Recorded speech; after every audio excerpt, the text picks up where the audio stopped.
Hello students, my name is Parveen Verma. आज आपके लिए नया टॉपिक लेके आई है बेसिक आईब्रो थ्रेडिंग।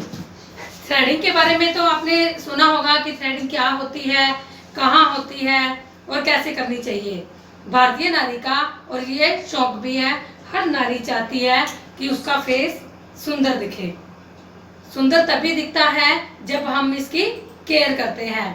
जैसे जैसे हमारा आजकल का पोल्यूशन बढ़ता जा रहा है, डस्ट, धूल, मिट्टी देख रहे हो कितनी उड़ती जा रही है, तो उसके लिए हमारे फेस पे ये जम जाती है, जिसके कारण हमारा फेस प्रॉब्लम्स बहुत दिन प्रतिदिन बढ़ता जा रहा है। इसके लिए हमें अपने फेस को ध्यान रखना चाहिए, फेस का ध्यान रखना चाहिए ताकि स्किन पे ऐसी कोई प्रॉब्लम ना हो। इसके लिए हमें टाइम टू टाइम अपने फेस के लिए कुछ ना कुछ करते रहना चाहिए। जैसे देखते हो आप कि आपके घर में हर कोई थ्रेडिंग करवाना चाहता है, हर कोई करवाता भी है, जिससे हमारा फेस क्लीन नजर आए। जैसे जेंट्स अपनी शेव करवाते हैं, उसी तरह लेडीज अपनी थ्रेडिंग बनवाती है। इस पार्ट को हम थ्रेडिंग कहते हैं। फेस पे अनचाहे बालों को निकालना हम थ्रेडिंग कहते हैं। बट ये आईब्रो, बेसिक आईब्रो थ्रेडिंग के बारे में है। आईब्रो थ्रेडिंग किसे कहा जाता है? जो हमारे आईज के ऊपर होती है। अब हम इसके बारे में आज डिस्कस करेंगे कि इसके अंदर हमें क्या क्या सामान की जरूरत होती है। इसमें बहुत सा सामान मैं आपको भी दिखाऊंगी कि क्या क्या यूज होता है। फिर आईब्रो को कैसे इसका डिटरमाइन करना चाहिए। ऐसे आईब्रो हम नहीं कर सकते, क्योंकि हमारे पास जो क्लाइंट आता है वो चाहता है कि एक परफेक्ट शेप हो। जैसे आप मेरी शेप देख रहे हो आईब्रो की, एक परफेक्ट शेप है। हमें शेप फेस के अकॉर्डिंग बनानी चाहिए। वो सब मैं आपको बताऊंगी डिटेल में। आईब्रो शेप, फिर डिफरेंट फेशियल शेप्स, जैसे मैं बता रही हूँ कि हमारे फेस के अकॉर्डिंग शेप्स होनी चाहिए। प्रोसीजर क्या, इसका विधि है, हमें कैसे करनी चाहिए, और प्रिकॉशंस, क्या सावधानियां इसमें बरतनी चाहिए। तो चलते हैं हम आज इसके इंट्रोडक्शन। मैंने भी आपको बताया कि बेसिक आईब्रो थ्रेडिंग क्या होती है और ये किस किस पार्ट पर करनी चाहिए। आईब्रो हमें ये इस पार्ट पे, आईब्रो पे, फोरहेड पे, साइड ब्लॉक्स, अपर लिप्स, चिन, यहाँ पर हम थ्रेड को यूज कर सकते हैं। सेकंड हमारी बात आती है मटेरियल रिक्वायर्ड की। मटेरियल रिक्वायर्ड आज मैं आपको दिखाती हूँ हमें किन किन सामानों की कैसे कैसे जरूरत होती है। ये हमारा पाउडर है। पाउडर की हमें जरूरत इसलिए पड़ती है ताकि अगर जैसे अब स्वेट के कारण हमारा जो बाल है, हमारे जो बाल हैं ये चिपके हुए होते हैं। पाउडर जब हम लगाते हैं तो ये ड्राई हो जाते हैं और थ्रेड से निकलने में आसानी होती है। पाउडर हमारा इसलिए इस्तेमाल किया जाता है। अगर ये पाउडर है तो बहुत अच्छी बात है, अदरवाइज हम फेस पाउडर भी यूज कर सकते हैं। पाउडर को हम एक डब्बी में डालेंगे और हम इसके लिए पफ यूज करेंगे। देख रहे हो, ये पफ है जो हम क्लाइंट पे यूज करेंगे। इसको हम स्टरलाइज भी करेंगे ताकि इन्फेक्शन से बचा जा सके। नेक्स्ट हमारा थ्रेड है। ये थ्रेड हम यूज करते हैं 40 नंबर का। इसके ऊपर लिखा होता है, चाहे हमारा धागा आपने देखा होगा 40 नंबर का, और 3 प्लाई का धागा हमने यूज करना है। ये धागा मजबूत होता है। आम जो घर में हम कपड़े सिलते हैं वो धागा हम यूज नहीं कर सकते, क्योंकि वो 2 प्लाई का होता है और वो कच्चा सा होता है, टूट जाता है। इसलिए हमें स्पेशल आईब्रो थ्रेडिंग के लिए धागा यूज करना है जो 40 नंबर का। फिर हम लेंगे एक्सीडेंट लोशन, ताकि क्लाइंट की आईब्रो पे जहां हमने धागा यूज किया है, बाल निकाले हैं, वहां पे इन्फेक्शन न। एंटीसेप्टिक लोशन हमने लेना है ताकि स्किन में कोई इन्फेक्शन ना हो, और अगर रेडिश वगैरह आई हो तो भी इससे ठीक हो जाए। ये हेडबैंड है। हेडबैंड हमने क्लाइंट के बालों में लगाना है ताकि बाल आगे चेहरे पे ना आए। अगर चेहरे पे आएंगे तो हमारे धागे के बीच में भी आएंगे और फिर ये बाल जो है धागे के बीच में आके टूट जाएंगे और फिर हमें। नेक्स्ट है लोशन।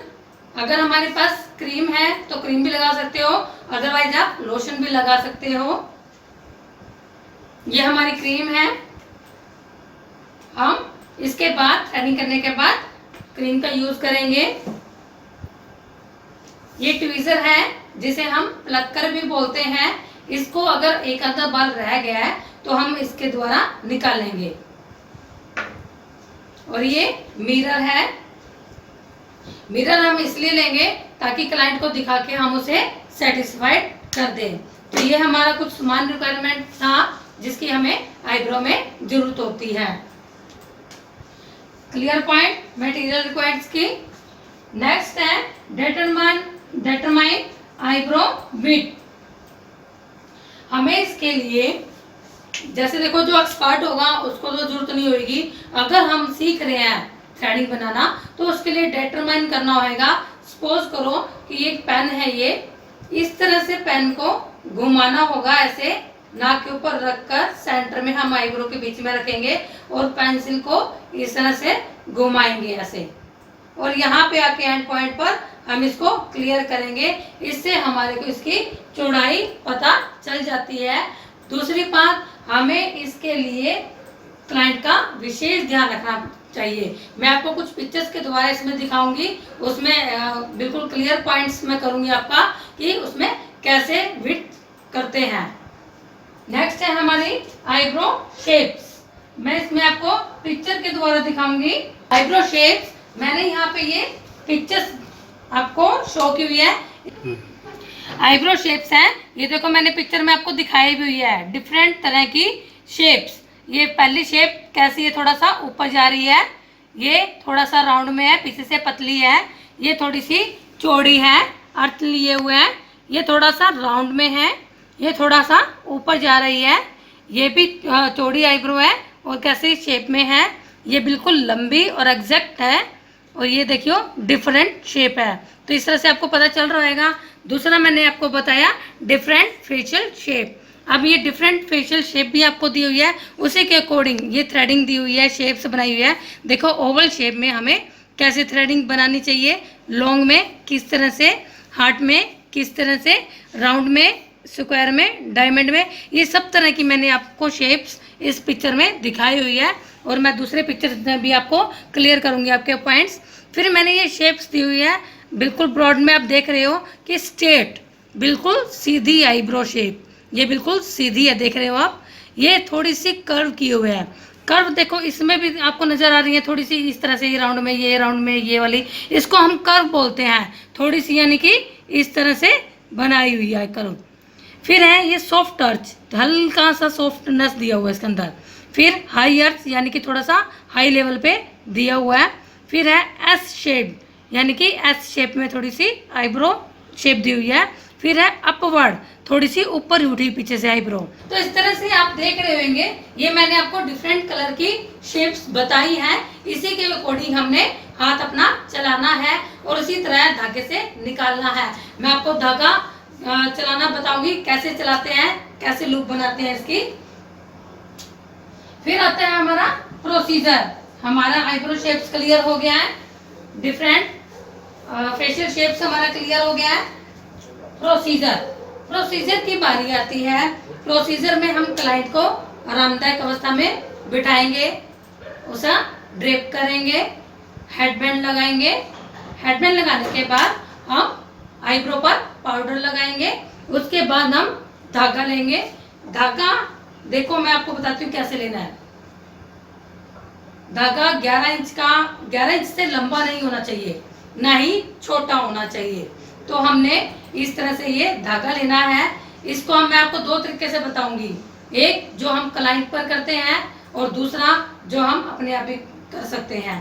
तो ये देखिए इस तरह से धागा एक तरह से सिरे को अपने मुंह में पकड़ना है, दूसरा अपने हाथों को इस तरह से हाथ में इसमें रखना है और इस तरह से घुमाना है।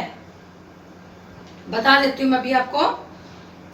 ये देखिए इस तरह से मुंह में लिया, फिर हमने ऐसे किया, इसको कई अर्थ दे दो और फिर इस तरह से ये धागा चलाना है। ये देखिए देख रहे हो धागा कैसे स्मूथ चल रहा है, इस तरह से। तो इस तरह से देख रहे होगे आप। दूसरी बात का आपने ध्यान रखना है कि अगर किसी क्लाइंट की आपने थ्रेडिंग की है तो आपने धागा तोड़ देना है और डस्टबिन में फेंक देना है, ताकि अगर आपको दूसरा कोई क्लाइंट आए तो आप उसे इन्फेक्शन ना हो। दूसरा मैं आपको बताती हूँ, इस तरह से ये धागा लिया हमने इस तरह से, और हमने इसकी एक तरह से गांठ लगा लेनी है।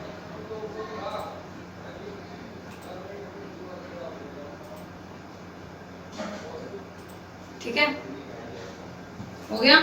एक तरफ से तो है ही, दूसरी तरफ हमने नॉट लगानी है। इसकी नॉट बिल्कुल क्लियर होनी चाहिए। आप जब ये धागा ऐसे बना पकड़ोगे या आप क्लाइंट के थ्रेडिंग कर रहे हो, बीच में अदर नॉट नहीं होनी चाहिए। अगर नॉट होगी तो थ्रेड स्मूथ नहीं चलेगा और बाल नहीं निकलेंगे प्रॉपर वे में, और प्रॉब्लम भी होगी क्योंकि वो बीच बीच में आपके अटकेगी। इसलिए आपका धागा बिल्कुल स्मूथ होना चाहिए। इस तरह से देखो, इतनी चौड़ाई में मैंने धागा लिया, इसको हमने ऐसे घुमा लेना है उंगली डाल के। ठीक, इसको हम लूप कहते हैं। मैं आपको पिक्चर में भी दिखाऊंगी। इस तरह से हमें लूप कहना है। ये दूसरी तरफ से भी चल रहा है धागा और इस तरह से भी। हमने इस धागे को क्या करना है, अपनी आईब्रो पर इस तरह से रखना है और इस तरह से थ्रेड को चलाना है। ये हमारी थ्रेडिंग के बाद निकल जाएंगे इस तरह से। मैं चला नहीं रही हूँ क्योंकि मेरी थ्रेडिंग की शेप बिगड़ सकती है, इसलिए मैं आपको ये मौका नहीं दूंगी। ओके, तो इस तरह से आपको देखो धागा चलाना आ गया होगा। मैंने दोनों आपको क्लियर किए हैं, क्लाइंट पे कैसे आपने धागा चलाना है और आप अपने आप की थ्रेडिंग भी कैसे कर सकते हो। जैसे अपर लिप्स पे है तो हम इसको ऐसे चला सकते हैं। ओके, चिन पे है तो हम इसको ऐसे चला सकते हैं। तो ये वाला भी अगर वेस्ट हो गया तो आप इसको डस्टबिन में फेंक दें। मैं आपको कुछ पिक्चर दिखा रही हूँ, उसमें आपको अच्छे से देख के समझ आया होगा, आ जाएगा। अगर फिर भी कुछ आपको समझ में ना आए तो आप उसे पूछ लेना कि कैसे इसको करना है। तो कुछ पिक्चर्स के द्वारा आईब्रो के बारे में अच्छे से बताना चाहती हूँ। जैसे थ्रेडिंग के बारे में मैंने आपको बताई होगा कि हमारे फेस का जो है मेन पार्ट है। आप अब देख रहे हो इस पिक्चर में जो आईब्रो को है कैसे अच्छे से दिखाया हुआ है। ये हमारे फेस का मेन हिस्सा है। ये देखिए आईब्रोज का, जैसे विभिन्न प्रकार की जो है आईब्रो शेप्स होती है, जैसे earth, slippers, S shape, rounded, straight. ये सारी शेप्स होती है जो हमारे फेस के अकॉर्डिंग होती है। हमें जो है आईब्रो विशेष तौर पे ध्यान देना चाहिए। एक एक्सपर्ट के से ही करवानी चाहिए जो हमारी शेप को अच्छे से एग्जैक्ट शेप दे सके। अगर हमारी शेप में से एक या दो बाल भी निकल जाता है तो भी वो हमारी शेप को बिगाड़ देता है। जैसे मैंने आपको दिखाया था, ये देखिए नेक्स्ट में कैसे आईब्रो को जो है डिटरमाइन भी करना चाहिए, मेजरिंग भी करना चाहिए। आप इसमें देख रहे हो इफेक्ट। अब फर्स्ट पिक्चर में देखिए जहाँ पे मेरा कर्सर है, और इसमें देखिए फिर यहाँ आइए, फिर यहाँ पे आइए। तो इस तरह से मैं आपको अच्छे से इसके बारे में सारी पिक्चर्स जितनी भी है उसके बारे में अच्छे से बताना चाहिए कि आपको क्या है preparing of the client for eyebrow, यानी कि आईब्रो के लिए सबसे पहले क्या करना चाहिए कि क्लाइंट के सिर के बालों को पीछे से बांध दे ताकि वो बाल आगे ना आए। अगर धागे में आ गया तो वो बाल भी कट जाएगा।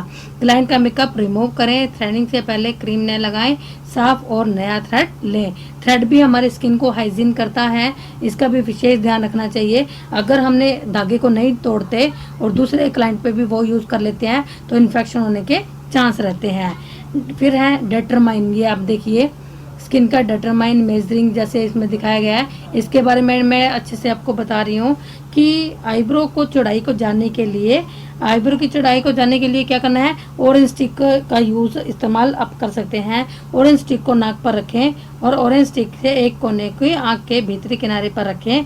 धीरे धीरे स्टिक को घुमाते हुए आंखों के बाहरी कोने पर जाएं। इससे आईब्रो की लंबाई को आप जान सकते हैं, अच्छे से जान सकते हैं। जैसे हमने ये यहाँ पे देखो पेंसिल ली हुई है, इसके अकॉर्डिंग हम इसका मेजरिंग कर सकते हैं।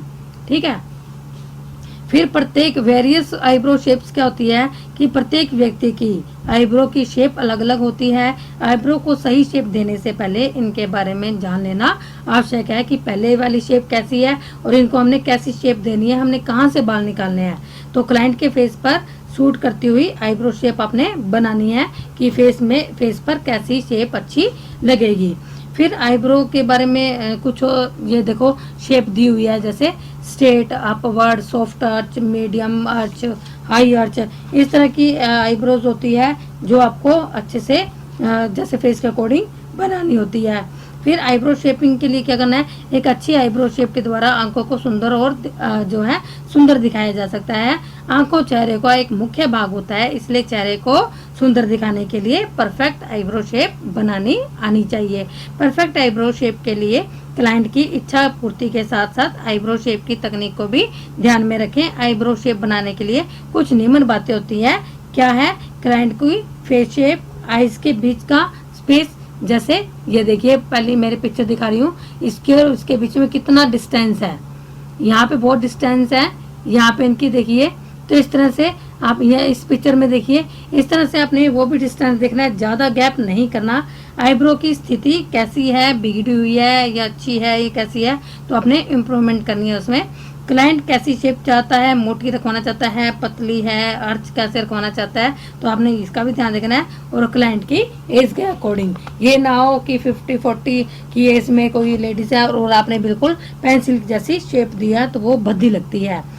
इसका सबसे पहला प्रोसीजर क्या है कि 11 इंच का लंबा धागा लें, धागे के मोड़ते हुए लूप बनाएं। जैसे ये देखिए मैंने इसके बारे में बात बता रही हूँ आपका कि इसमें क्या करना है, अपने 11 इंच का लंबा, ज़्यादा लंबा भी नहीं लेना और ज़्यादा छोटा भी नहीं लेना। इसके लिए अपने धागे के मोड़ते हुए लूप बनाए। ध्यान रहे कि धागा मजबूत और साफ गांठ रही, तो अगर गांठ होगी तो बीच में धागा। तो जैसे मैं इसमें आपको थ्रेडिंग की प्रक्रिया बता रही हूँ, प्रोसीजर ऑफ थ्रेडिंग। इसमें रिक्वायरमेंट्स क्या होती है, 40 नंबर का धागा, एसिजेंट लोशन, कैंची, cotton, cream, powder, cleansing milk और शीशा, ये हमारे सामान की ज़रूरत होती है। इसमें फर्स्ट हमें क्या करना है कि थ्रेडिंग शुरू करने से पहले क्लाइंट को आरामदायक अवस्था में बिठाएं ताकि ग्राहक को आईने में देखने में कोई असुविधा न हो। फिर चेहरे से धूल को हटाने के लिए क्लींजिंग मिल्क का उपयोग करें या फिर थ्रेडिंग पर आप पाउडर लगाएं ताकि जो हमारे बाल स्किन पर चिपके होंगे वो आराम से ड्राई हो जाएंगे और हमें निकालने में आसानी। फिर है हम कैसे इसका प्रोसेस करते हैं। बालों की जो विपरीत दिशा है उसमें सावधानी रखें, या फिर जैसी दिशा है बालों की डायरेक्शन है उसमें आप ध्यान रखें। धागे का एक छोर अपने मुंह में पकड़ें, यानी कि एक धागे का टुकड़ा लेना है, अपने उसे अपने मुंह में पकड़कर दूसरे हाथ में धागे का स्पूल पकड़कर लूप बनाएं। अब क्लाइंट को आईब्रो के निकट क्षेत्र को सख्ती से खींचकर पकड़ने का कष्ट करें। इस प्रयोग में कॉस्मेटोलॉजिस्ट सहयोग आपकी जो है मदद ले सकता है। खींचने में दर्द कम हो, बाल स्पष्ट रूप से दिखाई देते हैं, यानी कि स्किन को अच्छे से स्ट्रेच करना है ताकि बाल आसानी से लूप में आ जाए और जो अनावश्यक बाल है वो आराम से निकल जाए। लूप को ना ज़्यादा बड़ा करना है ना ज़्यादा छोटा करना है। धागे की जो लंबाई है वो आपने कम से कम 11 इंच की रखनी है। अगर आप एक बात का और ध्यान रखें, अगर आप थ्रेडिंग करवा रहे हो तो या करने जा रहे हो तो आप अपने फेस का भी ध्यान रखना चाहिए कि कितने डिस्टेंस पे होना चाहिए। इसी तरह मैं आपको बता रही थी लूप के बारे में। लूप में क्या है, बालों की विपरीत दिशा में धागा चलाना है ताकि जो अनावश्यक बाल है वो निकल जाए। आप ये देख रहे हो मेरी पहली स्लाइड, इसमें कैसे ये अनावश्यक बाल है और इस तरह से हमने एग्जैक्ट शेप इसकी बनाई है धागे की सहायता से। ये धागा चलाने का प्रोसेस देखिए इसके अंदर इसमें दिखाया हुआ है। तो इस तरह से अपने अच्छे से धागा चलाना है और थ्रेडिंग की शेप अच्छे से बनानी है। जो कॉस्मेटोलॉजिस्ट को आईब्रो की आकृति और मोटाई को बदले बिना अवांछित बाल निकालने के में विशेष ध्यान रखना चाहिए जब तक क्लाइंट ना कहे। जब पहले आप क्लाइंट को एनालाइज भी करवा सकते हो कि आप अपनी शेप को अच्छे से देख लीजिए और उसके बाद फिर आप थ्रेडिंग करवाने के बाद फिर आप उन्हें दिखाएं कि आपकी शेप देखो जैसे आप चाह रहे हो वैसे सही है या नहीं। ये देखिए, जैसे मैंने आपको पहले प्रोसेस बताया थ्रेडिंग का, तो इसी तरह से मैंने पिक्चर में भी आपको अच्छे से दिखाया हुआ है। आप पिक्चर को देख के भी अच्छे से समझ रहे होंगे कि मैंने क्या बताया था और आप पिक्चर में क्या देख रहे हो। ये देखिए, फर्स्ट पहले इन्होंने धागे को पकड़ा हुआ है। सेकंड ये देख रहे हो आप कैसे लूप बनाई हुई है। दोनों हाथों में धागे को गांठ मार के आपने एक बड़ा सा बनाना है, जैसे मैंने आपको पहले लूप बताई थी उसी हिसाब से ये बनाई हुई है। थर्ड पिक्चर में आप देख रहे हो कैसे थ्रेडिंग के ऊपर ये लूप रखी हुई है। यहाँ से ये बाल इन्होंने निकाले और ये देखिए एग्जैक्ट शेप आ गई है।